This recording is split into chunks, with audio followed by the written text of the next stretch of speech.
completely agree with that. I mean, I don't think bringing e-discovery or any discovery in-house is, the intent isn't to completely decouple yourself from outside counsel. It's more to, it's just really more to give, in my mind, more control for expensive control of the process. But at the end of the day, I do want the guidance that my outside counsel provides. I do want, you know, our processes to be validated by them. If they're not going to validate it, then I might have a problem. So, so yeah, I mean, I wouldn't want that situation either. And I think, you know, there is some partnership that has to be worked. Right, and we have long-standing relationships with most of our outside counsel, and so I can call a lawyer, be it a partner or an associate, and say, you know, I'm going to need your help on this. And some of them have been through the drill before. Certainly I think the lower exposure the case, the less likely anybody feels the need to verify. And when you start getting up into your middle range stuff, that's, I think, where there can be some tension. But with relationships with the firms and with the counsel working for us, I think we are, if not hand in hand, working very closely with each other. What I always do, maybe the biggest thing I can do initially as the in-house attorney, is just truly find the people and find the ESI, right? And when it comes time to interviewing custodians and working through that process, I may be there right with my outside counsel. I may do it myself initially, but we'll be a partnership along the way.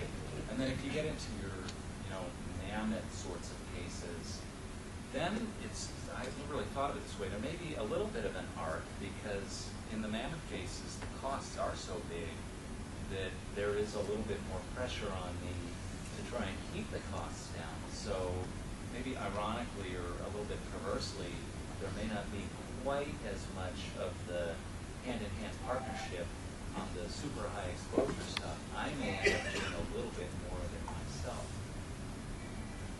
George, can I ask in-house counsel a question?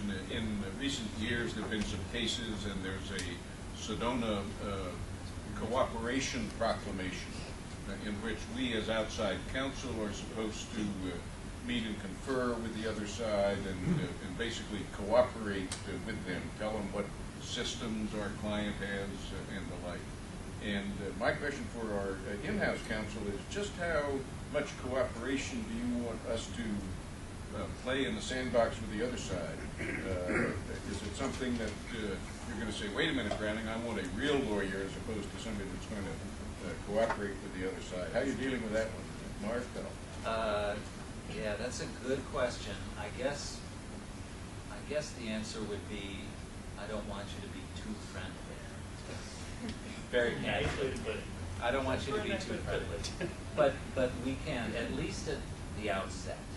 And then as the litigation works its way, we may either modify that and say, no, these are people that we can work with, people we can trust.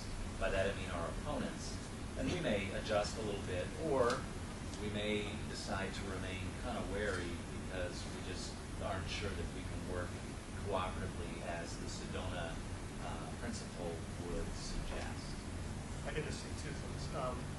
One is, as part of our ongoing dialogue and relationship with in-house counsel and their people, we want to make sure we understand the full scope of the ESI. So we have to ask the hard questions. We don't want to, be shielded from, potential, areas of electronic discovery just because the client thinks it might be too burdensome to produce.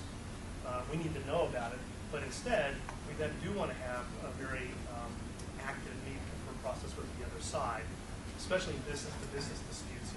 The sort of mutual self-assured destruction, and we oftentimes will agree with the other side. We're not going to restore and provide information from backup tapes, or we're not going to go to everybody's PDAs, and just from both sides, it can just be phenomenally burdensome. You're not going to get everything, but it's not perfect, but it's good enough. And if you can agree upon a certain number of custodians and certain search terms, it saves a world of hurt. And oftentimes the need for can be very productive. It can save hundreds of thousands of dollars, if not more. I mean, I had one case where the total production was over 200 million electronic records.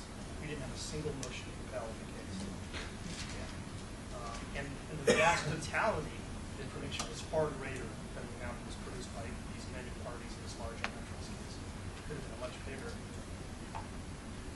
Yeah, my answer would be kind of what they referred to or alluded to, but it'd be it depends really. I mean, yeah, in business litigation, I think your starting point is always to be cooperative. I mean, if you can do that, you can save a ton of trouble potentially down the road, as well as money. So if you can be, you should be. However, if you're in a situation where you either have uncooperative opposing counsel, or you're, more frequently in a situation where the opposing counsel is uncooperative because the discovery burdens are unequal, then I think at that juncture you're less likely to cooperate in the process. Yeah, I would say that I'm much more pessimistic. I mean, I've always done mostly consumer class action where it is completely unequal and unbalanced, and cooperation, frankly, hasn't really worked completely well. So you might start that way, but you're not going to go very far that way. So veering off into the unanticipated then, in an area we did not talk about ahead of time at all, is this whole question of the imbalance situation where you've got an individual against a large organization. And my question is, how imbalanced is that, really? At first, Completely. well, I mean, one antitrust case where it was a class action. I Right. believe that we got 1,000 documents from the other side, and we produced at least 1.5, if not 2 million documents. right. But And obviously that was far cut from what we ultimately had done. what I see, because I usually get involved rather late in the day on these things these days, what I see often is that the large organization will have expended most of its time and resources responding to the demands made of it by the individual, but often will have asked almost nothing of the individual. Not sought cell phone records, not sought email. I think you were the one who mentioned this the other day, Browning. Not sought the personal email, which happens to be on the work computer, and all that goes with that. Do you see much of that type of activity, or is it also a question of uneven demands being made by the parties? I think we make those demands. I think, as Adam alluded to, though, it's just they're simply dwarfed by the type of data that the individual can get from us. I mean, we have, we're asking one individual for their email records. Even if we ask from their home and work computers, that's 2 computers. We have, 1,200 or some email boxes, and if they decide, for whatever reasons, strategic or otherwise, that half of those are relevant to their litigation, we end up in battle. So, I think at the end of the day, though, I think the question is it really uneven? I think reasonableness hopefully prevails, and maybe that makes it a little less uneven as one would be fearful of at the outset. In other words, we take reasonable positions, we're not caving to all the demands that the individual might make before a magistrate. The process is invalid. And you can make life tough for the individual. You can see, their Facebook records, which can be highly embarrassing sometimes, even though maybe not so burdensome to them, but they don't want you going there, and that involves some motion practice. But in terms of the vast scope of what might have to be done in electronic discovery, clearly in the David versus Goliath, that's a lot more to do.